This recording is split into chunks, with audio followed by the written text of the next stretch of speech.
than you are in Australia right now. You're talking NBA basketball. You're talking great teams. You're talking great individual players. Takes it off, and there's number 23, and of course Johnny goes nuts. So I'll get goosebumps thinking about it now. I just tried to go out there and play my game. I have no idea what you're talking about, Adam. I don't like anybody. I'm not a people person. Grant, you make the pass. Yes. Christian, can you catch the ball? Yes. All the stars were aligned and all the muscles fired at the right time, and I was able to get off the ground and throw one down. I was saving that as a surprise for you. And now, introducing your host for In All Airness, Adam Ryan.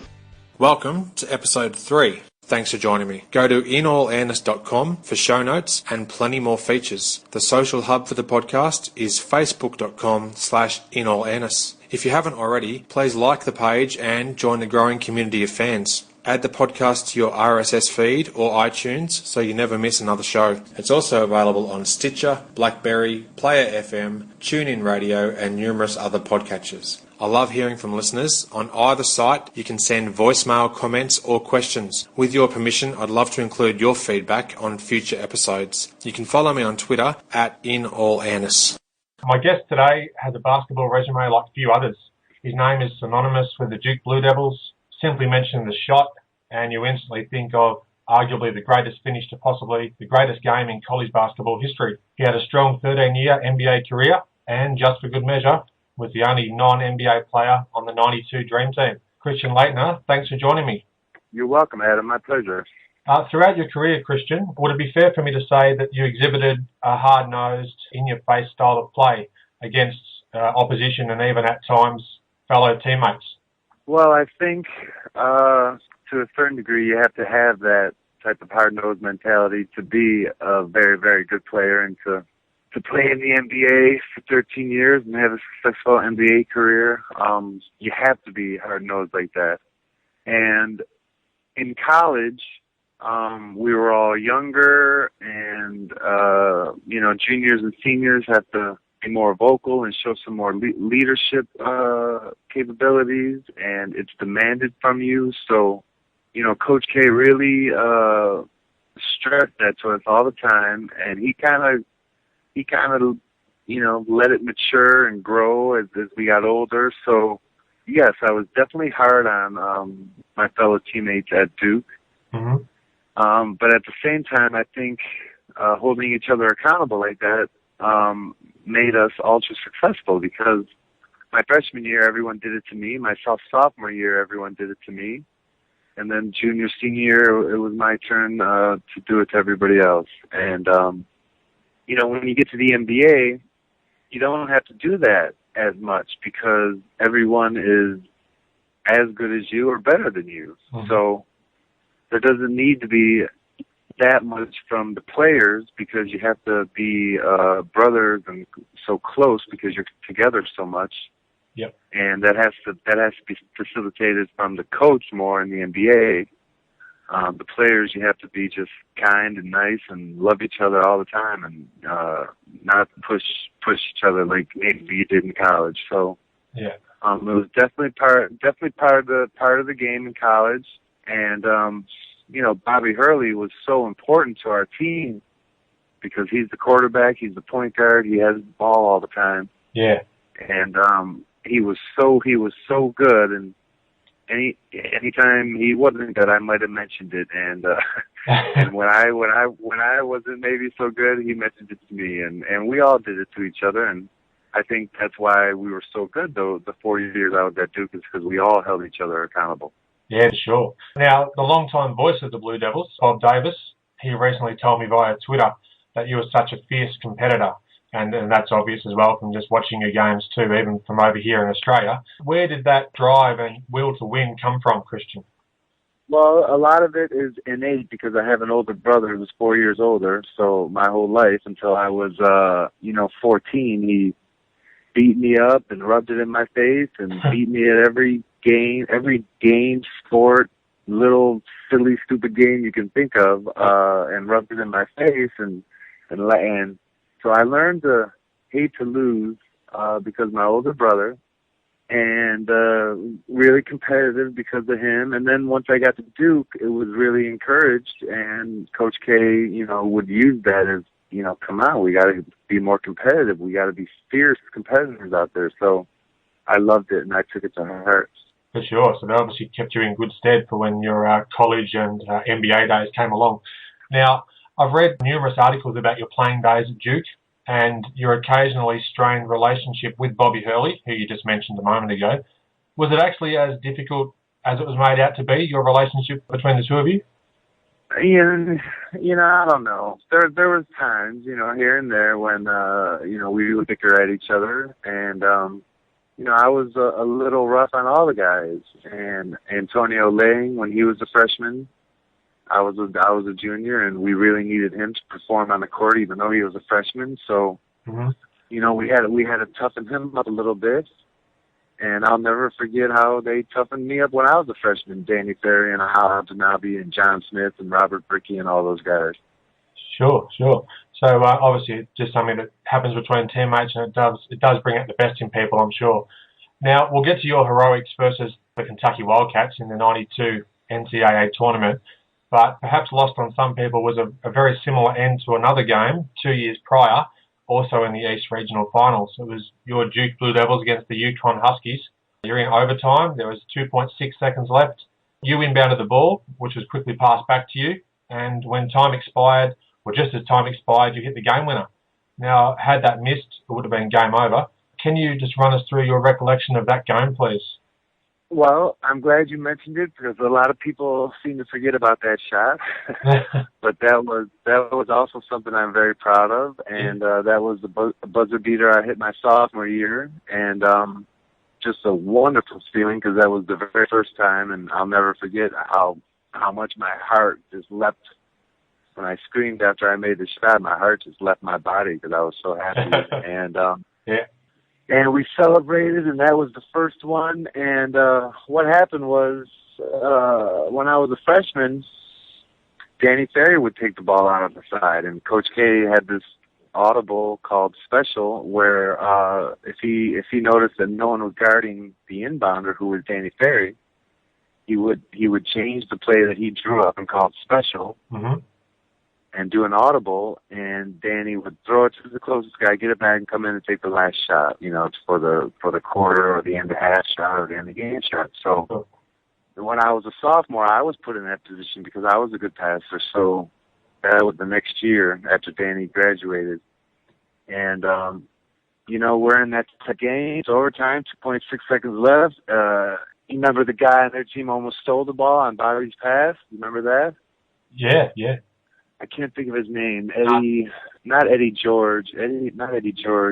So Bobby threw a pass on the break, going for our last shot, and he almost stole it, but it slipped through his hands and went out of bounds. So we got the ball back. Coach K drew up a play. We went to run it. The ref hands me the ball, and Coach K says special and changes the play at the last second. So I throw it to a teammate. He throws it back. I take one dribble and just take a double pump, shot and throw it up, and it goes in. And just unbelievable feeling, unbelievable circumstance. Yeah, an amazing shot for sure. Now, the name of that person that you're talking about, it escapes me at the moment, but I do recall the play because I just recently watched the game again and some of your highlights before we had a chat. And also with that shot as well, you've got an incredible record of having 4 consecutive years in the Final Four.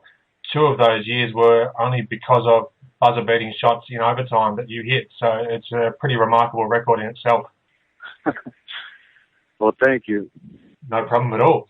Okay, speaking of the 89-90 season, I'd just like to have a quick chat about the UNLV versus Duke.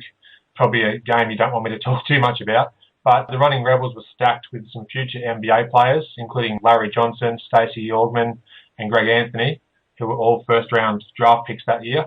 Now, obviously the result wasn't in your favour, but what are your memories of that championship game? My memories is that we were a very, very good team, but we just ran into the Running Rebels, and they were an unbelievably great team. And we were kind of young. I was a sophomore. Bobby was a freshman. And we just couldn't handle their pressure. And they blew us out by 30, and it was embarrassing. But, you try to live and learn from your mistakes. And I think we did. Yeah, definitely. Speaking of living and learning, that leads in beautifully to the next point, which is 1990-91. Now, you had a rematch in the Final Four against UNLV. Now, you guys were the underdogs. UNLV was still 34-0 heading into the game. However, your Blue Devils held on to win by 2 points. That said, how satisfying was that victory following the large defeat and the disappointment the year prior? Well, that's a good question. It was a huge game for us, a huge opportunity to, right the wrong from last year where we got embarrassed. We got ran off the court and lost by 30 points. The thing that really helped us, Adam, is that we had a whole week to prepare for them this time. Mm-hmm. The year before, we beat Arkansas in the Final Four game and then played UNLV in the finals. We only had 18 hours to prepare for them. Yeah. The following year, we had a whole week, and Coach K came up with a great game plan and a great defensive scheme and really good offensive stuff. And we practiced 7 against 5 at times that week. It would be the starters against the second team. We'd give them 2 extra guys, so 7 against 5, just to try to simulate, the run and rebel defensive pressure. Sure. So we went into that game and played the game of our lives, and we won. And we just barely won because that's how good they were. Mm. But we thought we had a little, ace in our pocket, which was game pressure because they were 34-0. They hadn't been in any close games all year, and we thought that if we can get them in a tight game, we might have some type of advantage because we've been in some, close games. A great result, and you hung on to win your first championship with Duke. Now, you advanced to the championship game and defeated Mark Randall, who was later picked by the Chicago Bulls. You beat the Kansas Jayhawks, and you took out the most outstanding player honours in that championship game. Can you just describe briefly for us the emotions of winning that first NCAA championship? It was just the greatest feeling ever. When you think of all the blood, sweat, and tears and all the dedication to the game to try to get there and fighting through things and being hard on your brothers that you love on your team and demanding a lot from them, and it all comes to fruition to where you get that ultimate prize. It's just the greatest feeling ever. So we love it, and some of the greatest pride you can ever feel giving Duke their first championship. Definitely. Now, the 91-92 season, your Duke team were maybe the most publicised and sought-after team in all the sports. And I've since heard a great line from Coach K where he said at one point, in order to get Bobby Hurley onto a team bus at one stage, he had to be put inside an equipment bag and carried onto the bus. So, firstly, is that true? And can you just describe how intense the media scrutiny and fan attention was at that time? Well, that happened in Buffalo, New York, which is where I'm from, where I grew up. Yeah. And they said it happened, and the place was going crazy because we were there and I was there, and they loved it. And I don't really remember it totally, but everyone says it happened, and if they all say it happened, then I guess it happened. But I was in my own little mob scene at that point too, and I might have heard it after the fact, but I just don't remember. It was such a crazy time. Yeah, for sure. Now, obviously, you would have been probably mobbed at almost every arena and practice session, and there'd be people wanting to chat with you all over the place. So I can only imagine how crazy and hectic it must have been at that time. But what was the second part of the question? The fan attention and the media scrutiny. How did you find that during that 91-92 season, which would be your senior year? The fanfare was crazy, and it was awesome, and it was a lot of fun, and it was all positive at that time, so it was wonderful. Yeah, fantastic. Now, this gets me to most likely the thing that you're most known for. March 28th, 1992, the East Regional Final. It's a game I'm sure you're reminded of very often. Just allow me to set the scene for a moment. It's overtime, Duke down by 1 point, inbounding the ball from the other end of the floor. You catch Grant Hill's amazing 75-foot pass, shoulder fake left, dribbled right, swiveled left, and release, and then you swished arguably the most incredible game-winning shot in basketball history. Now, there was maybe 0.3 of a second remaining when the ball left your hand. When Coach K drew up that last play, can you actually recall what your emotions were in the huddle, given that if you had lost that game, it would have been your final game in college? Well, in terms of the psyche in the huddle, we've been training for 4 years to maybe get down to the situation or get too excited about the situation or get too anxious and nervous. So you've been training for that. Mm-hmm. And you train for that by, Coach K always just say, go on to the next play, go to the next play. So we did really good calling a quick timeout, when Sean Wood made his shot. The best thing we did is we would call it an immediate timeout. So that saved us a few split seconds. Sure. And it's all training. Coach K puts us through all this all the time in practice. He calls it end of game situations and end of quarter situations. So we practice stuff like this. So we called a good timeout. We got to the huddle. He immediately tried to infuse us with some positive thoughts, and he said, "Okay, we're going to win this game." And I had been trained to believe everything that man says. Yep, sure. So he's trying to get us to that point. Every day that he works with us, believe in what I say. So when he said it, I believed in what he said. I said, "Okay, we're going to win this game. How are we going to do it? Draw up the play." Well, he's drawing up the play, and we're going to run a play called home run, and it didn't work 3 weeks earlier when we did it in Wake Forest because Grant threw a curveball. So for 3 weeks we were working on it. We were working on his passing in practice. And, lo and behold, here we are. We got to run that play. So he said, run home run and look for Christian at the top of the key, blah, blah, blah. Yeah. Bobby's over here. Thomas is over here. Tony Lang is over here. Grant, can you make the pass? Yes. Christian, can you catch the ball? Yes. Positive reinforcement. So we go out there and we run it, and the last thought that I think is you got 2.1 seconds. You don't have to rush if you get the ball. Mm. It doesn't have to be a blind heave. You can catch it and you can make a move and you don't have to rush it so much. So that's the last thought I had. Sure. And I ran up there and Grant threw the pass. And the most critical thing of the whole play is that I caught the ball. Yeah. Because if there's no catch, there's no shot. There's no Kentucky Laettner shot. You know what I mean? Yeah, no, definitely. So I think that's the most critical thing that I did out of the whole play. Now, the most critical thing overall might have been the pass. Mm-hmm. The great pass by Grant. And like I said, we trained on all that stuff. I trained on last second shots. Grant trained on his pass because we failed at it, like I said, 3 weeks earlier in Wake Forest when we lost. Yeah. So then I went up big and strong, and I got the ball in my hands. And when I came down, I just made a basketball move, like a post move from 17 feet, and I faked one way and spun the other way and let it go. And when it went out of my hands, I said, "Oh, it looks like it's good." But sometimes you're not 100% sure. Yeah. Sometimes you shoot the ball and you know it's in. Sometimes you shoot and you're like, "I'm not sure," and it goes in. So when it left my hand, I was like, it felt pretty good. I hope it goes, and it went in. So amazing, an amazing end to an amazing game as well. And it was quite incredible that in the 2.1 seconds you managed to still, after the catch, you threw in a fake, a dribble, turn around, and then still released a virtually a perfect shot, which got nothing but net. So even more incredible.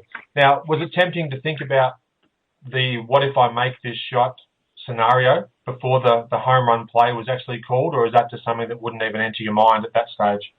Well, you have to train yourself not to think ahead and to live in the very, very moment that you're in. You can't let yourself think ahead, because then if you think ahead, you get too excited. Yeah, true. Do you understand? So yeah, that's a hard discipline to have, to say, I'm not going to think about it, and oh man, if I hit it and get all excited, because that excitement throws you off. Yeah. So I would not let that enter my mind. I just stayed very focused on being in the moment. What do I got to do? I got to run up there and catch the ball. What do I do after that? Give it my best effort. And if it goes in, it goes in. If it doesn't, it doesn't. Yeah, no, I can only imagine the amount of pressure that was on you as the recipient of the pass from Grant Hill. Even when I'm playing local basketball over here in Australia, if it gets to the last 30 seconds or so, I just start to lose the plot and my hands start sweating, so I'd have no chance. Well, now you know at least what positive type of thoughts to try to be implementing. Exactly. I think I'll just stick to following the game and really enjoying watching the professionals do their stuff. Bobby Hurley up the floor with Laettner. They throw it the left of the floor. Laettner catches, comes down, dribbles, shoots, scores! Christian Laettner has hit the bucket at the buzzer. The Blue Devils win it, 104-103. Look out, Minneapolis! Here come the Blue Devils! Now, this famous shot that you hit then helped Duke get to the championship game against the Michigan Wolverines. The Fab Five, including Chris Webber, Jalen Rose, Juwan Howard and company. Michigan were up by 1 point at the half, but you guys stormed home and outscored the Wolverines 41-20 in the second half, en route to your second NCAA championship, so back-to-back. Can you just describe your emotions? It was your last game at Duke. The 1992 NBA draft was not far away, and also the possibility of even a possible dream team call-up too.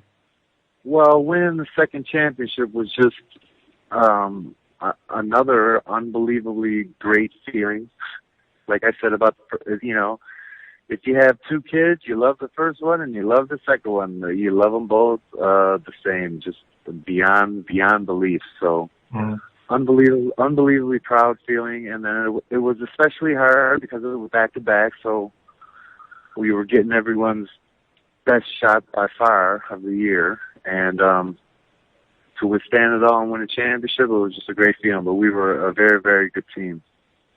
Yep, definitely. Now, with the Fab Five there and Webber, Howard, Jalen Rose, those guys, you played, one or two seasons against them before you turned pro? Yes. We played them in December my senior year, and then we played them in the Final Four in the championship game. Yep, sure. So how was that really going up against a team of up-and-coming players who are obviously very hyped and had a lot of media attention? They were very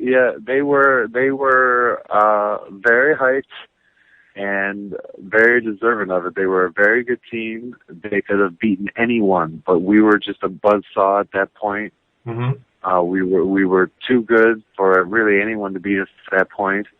And they hung with us in the first half, but the second half we just demolished them because we had more experience. But they were a great team, and they were all freshmen, and the underdog, and the whole country loved them. Well, you guys, Duke definitely overrun them in the second half, so it was great to see you had back-to-back championships. Now, just before we talk a little bit of NBA, can you just indulge me for a moment and reminisce about the 1992 Olympics and your spot on the famed Dream Team? What's your greatest memory or moment, and either on court or off, of playing on a team that was stacked with perhaps the greatest amount of talent the world has ever seen? Well, it was just the luckiest thing that could happen to me at that point in my life. I was really hot right at the right time, at the right moment. Sure. Coming off back-to-back national championships, and I had put my time with the U.S. Olympic Organization. I was on the world team, the Pan Am team, so I was committed to the cause, if you know what I mean. Yes. And that's where I used to play against Andrew Gaze and Luke Longley and all those down under guys. Oh yeah, excellent. It's the first time I ever ran into Luke, and I had played against Andrew Gaze when he was at UConn, and then I saw him a few times in the World Games and all that good stuff. So then I was on the team, and my fondest memory, besides winning the gold medal for my country, Adam, is all the time I got to spend with those pro players, playing ping pong, playing one-on-one, Chris Mullen and I went jet skiing one day in the Mediterranean. I just had a great time with all those guys. They were all so nice to me, and it was the time of my life. Oh, fantastic. Sounds like it was an incredible experience, and then it was capped off with a gold medal for your country, which is arguably very hard to beat. If you had to choose, or could you choose, would it be the 2 NCAA titles or the gold medal that holds the dearest part in your heart? The dearest to me would probably be the NCAA championships, because I was more of a crucial cog in those things. Yeah. You know what I mean? Mm-hmm. On the dream team, it was awesome. It was the time of my life. But they would have won the gold if you were on the team, if you know what I mean. Well, if I stayed on the bench, they would have. That's for sure. But you know, they were so good. I didn't play. I had no effect on the outcomes of the game, but it was a great opportunity and a great experience for me. But the way you asked the question, the things that are dear to me are the Duke championships. Yeah, I can understand that for sure. Now, one of my Twitter followers, Tom Reed, he's asked about that scrimmage in Monte Carlo, the one that was dubbed the greatest game nobody ever saw. Now, right. Score of that game, it showed that the Jordan-led white team prevailed over your Charles Barkley-led blue team, 40-36. Looking at the box score, you had a great game, 10 points, just one shy of Barkley's 11 points, and you had 4 boards as well. What do you actually recall from the matchup, and did the recent Dream Team documentary rekindle some very fond memories for you? The documentary was awesome. I loved it. I thought they spent maybe a little too much. I thought it could have been longer. Yeah, I would have loved that too. And then I also thought they spent a little too much time on the whole Isaiah Thomas issue. So, but it was really fun, and it did rekindle some memories. And about that scrimmage, you know, it was easy to play with those guys. For me, no one ever paid attention to me, so all I had to do was stand near the bucket with my hands up and be ready to catch like a bullet pass from, you know, Bird or Johnson or Stockton, any of the guys. I mean, they would just hook me up under the bucket because, you know, they're all paying attention to the other 11 guys who are NBA All-Stars. So it was easy for me, and I'm sure all my shots were layups. And it was a lot of fun. I remember it getting a little silly at the end because people started going one-on-one too much, and Chuck Daly kind of called it like, that's enough. But it got a little too heated, a little too much one-on-one, a little too much ball hogging. You know what I mean? Yeah, I do, yeah.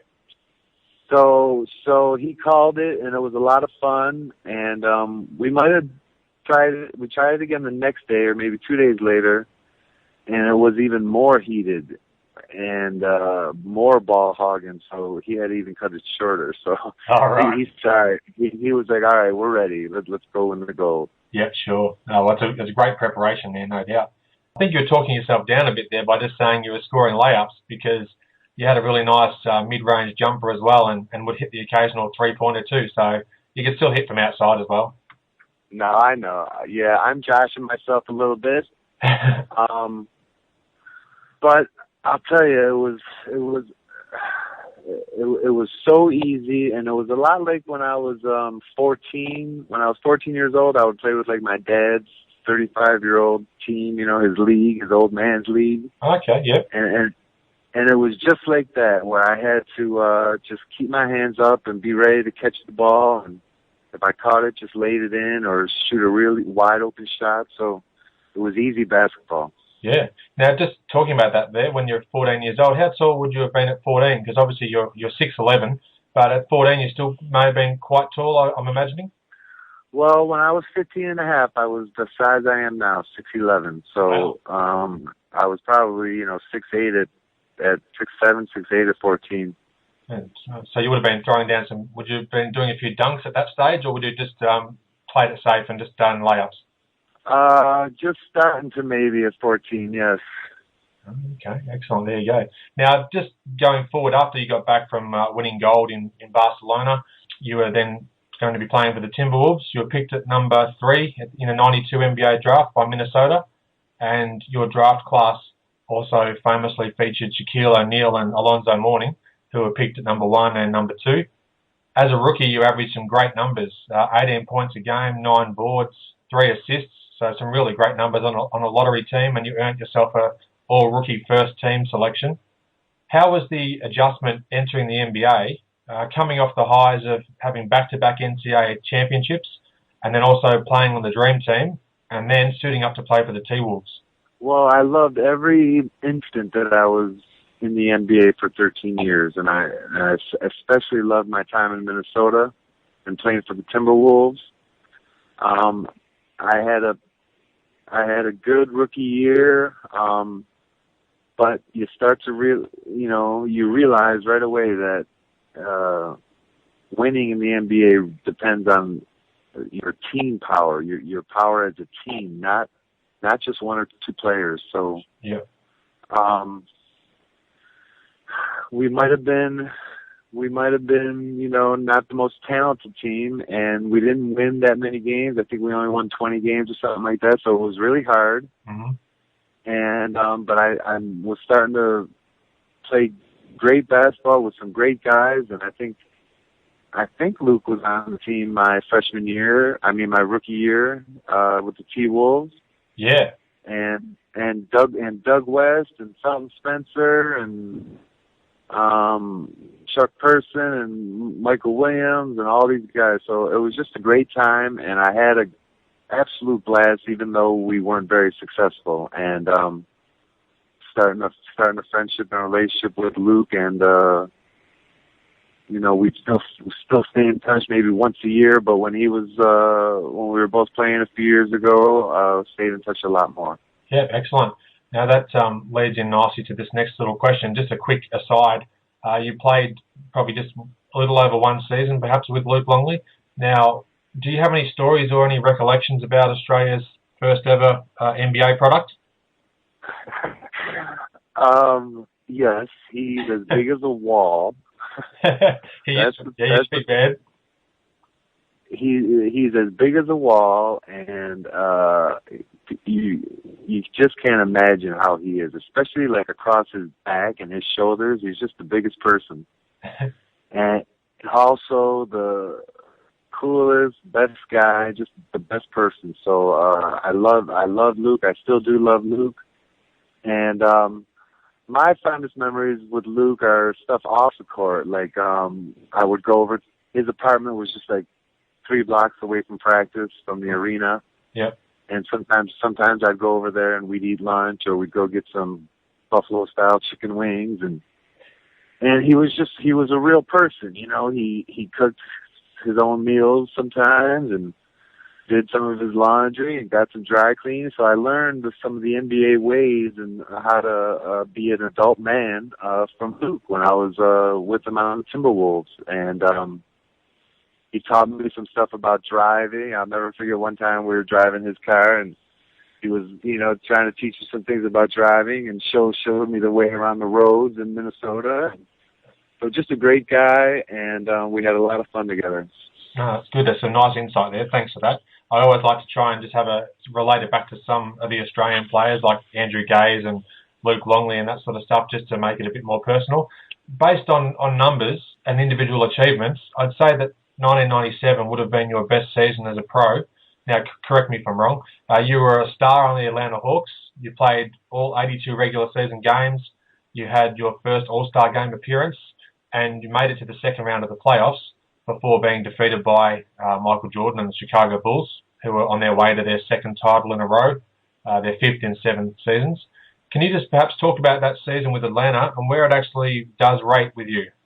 Yes, that season was my All-Star season. And the reason I shined bright on that team in Atlanta is because I was surrounded by great players. I was able to play my intended position in pros, which is power forward. I didn't have to play much center. Why? Because Dikembe Mutombo was there. Exactly, yeah. And Dikembe is just an incredible center. And I was always a little bit of an undersized center, and so four-man is my best position, and I played it all year, and I think Dikembe played every game or only missed a few games. So I was really successful because of him. And another reason was Mookie Blaylock and Steve Smith, two great 1 and 2 guards who got us out on the fast break and got us easy buckets and can really shoot the ball. And, you know, Mookie's a great defender too, so we got a lot of fast break points. Yeah, sure. It sort of led me nicely into my next question, which is about that team and some of the starters you played with. You're surrounded by Steve Smith, Mookie Blaylock and Dikembe, as we said, and also Ty Corbin. As an outsider looking in, your team seemed to be having a really good time whilst also, you know, knuckling down and playing hard. So how did you find the mix of personalities and talent on that 97 Hawks team? It was awesome. It was very easy. It was one of the easiest situations I've been in the NBA, where we were all very professional and determined and disciplined, and we were well coached by Lenny Wilkins, who's just a wonderful coach to play for, very easy to play for. Mm-hmm. There was times when I wanted Lenny to yell at us a little more and hold us all a little more accountable. Okay. But Lenny's a smooth operating coach, and very easy to play on that team, and I loved it. I thought they broke us up a little too fast.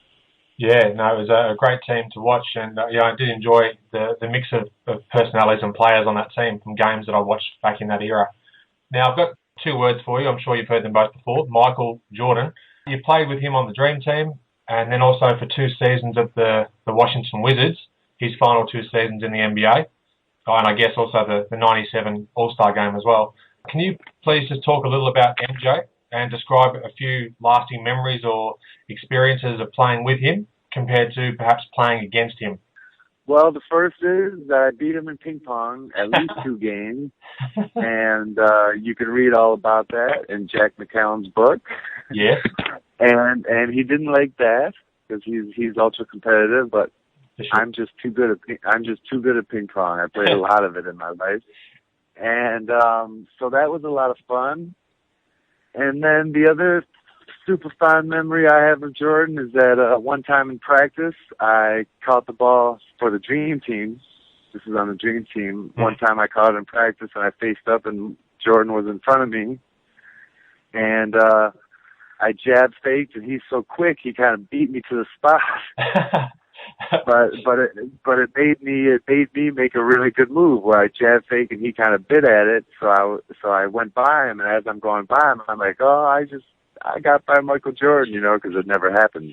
Yeah, few and far between, I'm sure.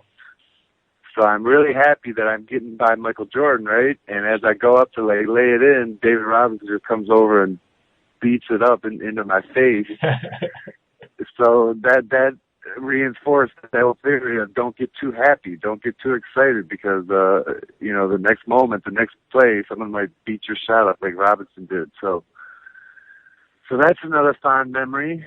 And then, you know, that's 2 little ones that I can give you, Adam, but I mean, there's a million of them. I played with the guy for 2 years in Washington. It's just a great experience. And I playing against him when he was on the Bulls. And I was in Atlanta, you know, and they knocked us out of the playoffs. And I mean, those were great games. And I think I had my career high against the Bulls one time. Okay, yeah, good. So you've got plenty of memories, no doubt.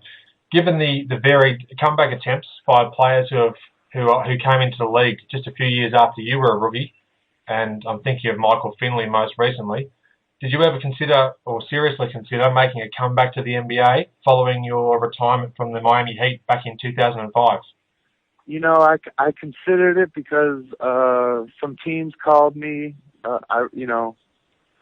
So my last year was 04-05. Well, in the fall of 05, when the season's starting and I'm not there, you know, a few of them called and said, Christian, you know, come try out. So I considered it. And then the following year also, my second year out, they were still calling me. So that was really flattering and honoring that they were still calling me 2 years later. And, you know, Adam, I considered it, but I couldn't do it. My back doctor was saying, Christian, you know, if your back goes out again, you can be in trouble. So I had to take his advice. And my last year in the league, 04-05 in Miami, my back went out twice. And it took a month for it to recover both times. So the season's 7 months long, and 2 of the months were wasted because my back went out. So I just decided that I better shut it down because I want to be able to stand up straight the rest of my life. You know what I mean? Yeah, definitely. Yeah, no, that's for sure. So I shut it down a little early. I would have loved to play 2 or 3 more years. In retrospect, looking back on it, hindsight, I still should have done it. Who cares what it does to my back? If I can't stand up straight when I'm 55, so what? But I should have done it. I didn't. I feel bad about it because I miss it. I love it. It was the greatest time of my life playing in the league. Yeah. And you really, really miss it. And I should have forced another 2 years, but my body and my back is happy that I didn't. I can imagine that is the case. You could just tell, just even by listening to that answer there, that you obviously are a big-time competitor, and even now, 7 years on, you're still, thinking back to what you could have offered some other teams. So that's good to hear. Well, you just miss it. You love the time on the court when the ball's in movement. You don't necessarily like the traveling and the working out and the early hours and the crazy hours and the wear and tear on the body. But yeah, you love the game. You miss the game. Yeah, sure. You did some TV work earlier this year at the London Olympics, looking for Fox Sports, talking about or following the USA men's and women's teams. Can you maybe just briefly tell us a little bit about how you became involved with the TV side of things, and is that something you might look at doing down the track? Well, it came about just through my agent, and they called me and offered it to me, and I jumped on it because it was a great opportunity for me, and it was the 20th anniversary of the Dream Team, and I got a chance to go to the Olympics again and took my whole family with me, so I just had a great time. And working with Fox Sports was just an unbelievable experience, and I loved every moment of it. And the best part was probably that my whole family got to go over to London with me. Yeah, definitely. And it's something that I enjoyed doing, and I might do it again in the future. Yeah, well, some of the interviews that I've seen, mostly via YouTube, because we don't get a whole lot of the US coverage of TV stations here in Australia, but the interviews you did with players and also just some of the on-camera, behind-the-desk talk was really good, and you can tell you're obviously a very well-spoken and knowledgeable person, so it came across through the TV as well. Good luck if that does happen down the track. Well, thank you. Oh, sorry, no worries, go ahead. I just said thank you, Adam, that's all. Okay, no problems. Do you mind just updating the listeners on your future plans, perhaps in relation to coaching? Because I know that last year, or was it maybe very early this year, you delved into a little bit of assistant coaching. Do you have any plans to get into coaching in the future? And also, if you do, what level do you hope to aspire to? Well, 3 years ago, after being out of the league for 3 or 4 years, like I said, was just missing the game so much. Yeah. That I said I got to get back on the court. So I decided to open up the basketball academy, and I started working and training kids and doing clinics and camps, trying to help kids become better basketball players. And I've had a blast doing it for the last 3 years. It's called Christian Laettner Basketball Academy, and I go all over the world pretty much to do it. I've been to Canada 4 or 5 times doing it. I've been out to San Francisco and Minnesota and Michigan and Georgia and all over Florida, so just having a blast doing it. And I'm going to Denver, Colorado in the beginning of January to do a weekend session. Yeah. And it's just, my motivation is I love the game, I want to be on the court, and I want to give back. And what I get from it is much bigger because to help a kid out and to see him get better. And there's a few kids who their mothers texted me a few weeks ago and said, oh, he made the varsity and we're so happy. And you see kids getting better, so to see them picking up the skills that you're teaching them and getting better is very rewarding. So I love doing it. Yeah. And so like I said, I have the academy going, and me and my director of development, we call people and set clinics up and we call it Laettner's Basketball Weekends. and we have fun, and I work with the kids and try to get them better. That sounds very good. So that was going to be part of my next question, was to find out a bit more about your basketball training academy. So that's great. Do you mind just before we end the chat, and I really do appreciate again chatting with you, can you just perhaps fill us in on how people can get in contact with you through what sort of social media and things like that, please, Christian? Well, thanks, Adam. I really appreciate it. People can follow me on Twitter. My handle is @LaettnerBball. And they can go to my website to learn all about the academy, and testimonials and pictures and everything's on there. My website is LaettnerBball.com. Yep. And then they can also go to my Facebook page, which is Christian Laettner Basketball Academy. And I think that's it. Yeah. But it's a lot of fun, and I'm going to Cincinnati this weekend to do a clinic, and like I said, then I'm going to Vail the first weekend of January. Yeah. And it's a lot of fun. Sounds like you're keeping very busy, and be able to fit some time in your busy schedule to chat to somebody over in Australia who's just a big basketball fan. It just means the world to me. So thanks again, Christian, and it's been a pleasure chatting with you, and I wish you all the very best in the future with whatever you do. And yeah, it's been a real honour chatting, so thanks again. Well, thanks, Adam. And the last thing is, I just wanted to say that yes, I did coach in the development league last spring. Yes. With the NBDL, with the Fort Wayne Mad Ants, and it was just awesome. Working with some high-level players again for a few months was a great opportunity for me. I loved it. Yep. And I'm definitely considering coaching jobs in the league and at the college level, and hopefully I'll get that opportunity. And if not, then I'll just keep doing what I am doing with my own academy. Yeah, no doubt. And obviously you had some incredible mentors as far as coaching goes, with Coach K and Lenny Wilkins, and obviously they were two of the probably main role models that you could look up to throughout your career, I guess. Yeah. My father, Coach K, my high school coach, Chuck Daly, Lenny Wilkins, a lot of good coaches that I had. Yeah, excellent. All right, well, Christian, thanks very much. It's been great chatting with you. Okay, Adam, thanks a lot. Thanks for listening. I hope you enjoyed the show, and share my web address with your friends and colleagues, inallairness.com. Check out the podcast archive for plenty more episodes with high-profile guests. Follow me on Twitter @inallairness. Please visit the show's social hub, facebook.com/inallairness. Join me next time for another edition of the show.